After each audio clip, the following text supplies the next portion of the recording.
why don't we talk about like some of your strategies for being at the bench first, and then we'll dive into kind of some of the exercise to offset maybe what your strategies don't completely cover. So yeah, so one thing to think about is, what is your gear like? What's your equipment like? Do you stand on a concrete floor? It's what I stand on. We're in a, so I got, you guys have all seen, you probably have seen these wellness mats, these squishy mats. So I have special clogs I wear, and I stand on a squishy mat, and that's my feet. Thinking about bench height is really important based on the muscles that you're using. I think most of us have sort of our main bench, right? The place where you stand most of the day. And mine is 39 inches tall. And that's the height of my hip bones. It's kind of tall. So when somebody shorter comes to stand at my bench, it feels tall to them. But me and Chloe are both 6 feet, and that's what both of our benches are 39 inches. Actually, it's not hip bone. It's top of ilium. Sorry. Can you show us where that is, maybe? So it's, here's my elbow at my waist. Yeah. And my iliac ridge is right there. That's the measurement we're talking about. Yeah. Yep. And so that way I can put my arms on it. I can do small scale things. I tend to use yoga blocks, actually. Do you guys know metal workers have a thing called a 1, 2, 3 block? And it's got lowest dimension, a second highest dimension, and a third highest dimension, right? So you have 3 different heights you can achieve in this one thing. Yoga blocks are designed, they're that funny dimension for the same reason when you use them for your body. So I have these like cork yoga blocks. So its cork is not going to hurt any finishes or anything. And I use them to prop up the work. Like if I'm working on something that's very small, if I'm going in with a paintbrush to something, I prop it up closer to my face. And you guys know why. If you imagine, I was talking about like your cervical spine suffering from looking down. So here I am at my bench. If what I'm doing is this, I'm doing this, I'm flattening out the curve in my cervical spine. So you're from the top of your backbone to the beginning of your spine has an actual like sort of a gentle curve this way. So when I bend my head down like that, I flatten it out, and a lot of times it stays flat.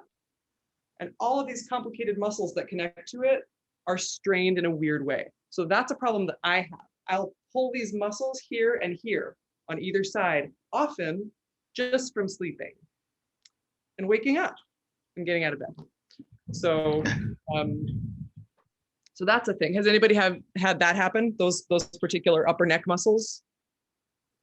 So how many people remember to get up from your bench and go do a different thing? Like go for a walk, get a little neurological reset.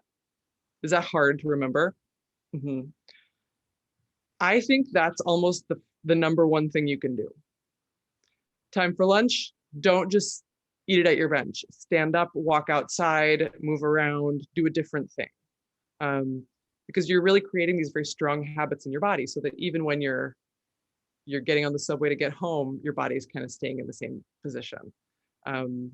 So you know, we're talking about this position. Could I show you guys an active thing now? Does that seem good? Absolutely. Okay, so a way that I tend to stand, and people tend to have a pelvis that will poink forward or poink back. And maybe you already know which one you are, but let's just take a second to think about it. When I stand, I point my belly out. It's like butt and belly goes out. And sometimes people have a little bit more of like that. So either one of those are not going to be great for your lower back in the long run. So the way you counteract that when I'm standing at my bench, I take my feet about hip width apart, and they're pointing straight forward, right? They're making an 11. And hip width is usually a little bit skinnier than you think it is.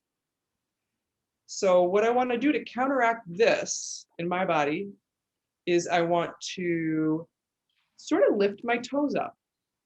And that takes all the weight out of my toes and puts it into my heels, right?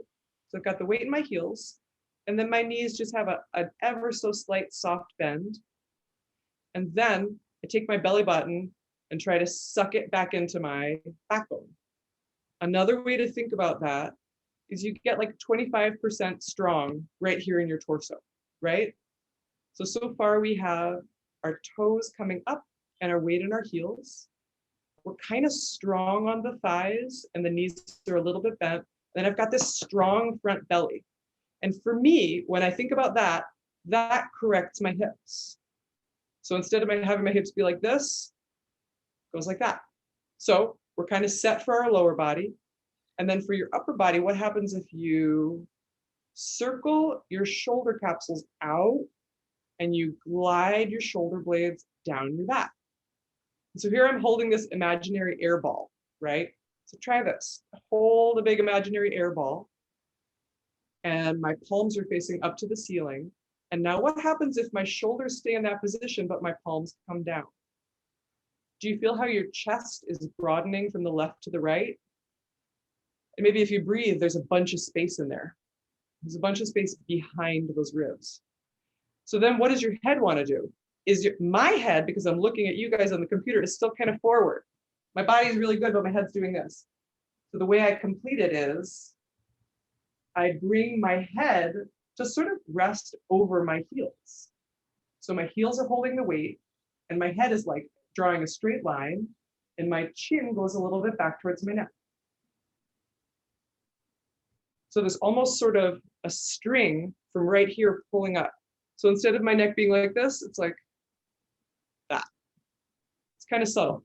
Okay, so here we are, and our legs feel kind of active and our belly feels kind of active. And now, can you see how that's different from hunching forward like this? There's a left to right drawing out from the sternum to the shoulders, and your weight back in your heels means that your stomach is carrying some of the stress. So it's not all hinging on your lower back. So there's your mountain pose. Does anybody have questions about that, or did anybody sort of sense that as being interesting?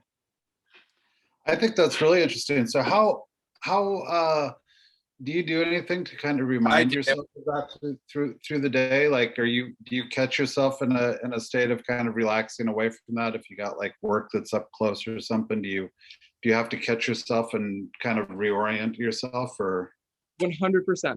I absolutely. Yeah. Yep. And so it's weight back, thighs, stomach in. And I'm always kind of going, okay, weight back, thighs, stomach in. Throughout the day, of course, I'm moving around. I'm doing a bigger job. I'm doing a smaller job, up close, far away. I also have a little, my bench has like a little rail about 8 inches off the ground. And so I'll put one foot up and then I'll put the other foot up. And the point is not to stand in an unhealthy position for a long period of time. So if you have to do something really crunchy, you have to do something really crunchy. It's just when you're done, open that chest, get your neck nice and long. Even if you just sort of feel it, then go back to, you have to do your job and you're still not sitting, which is deadly.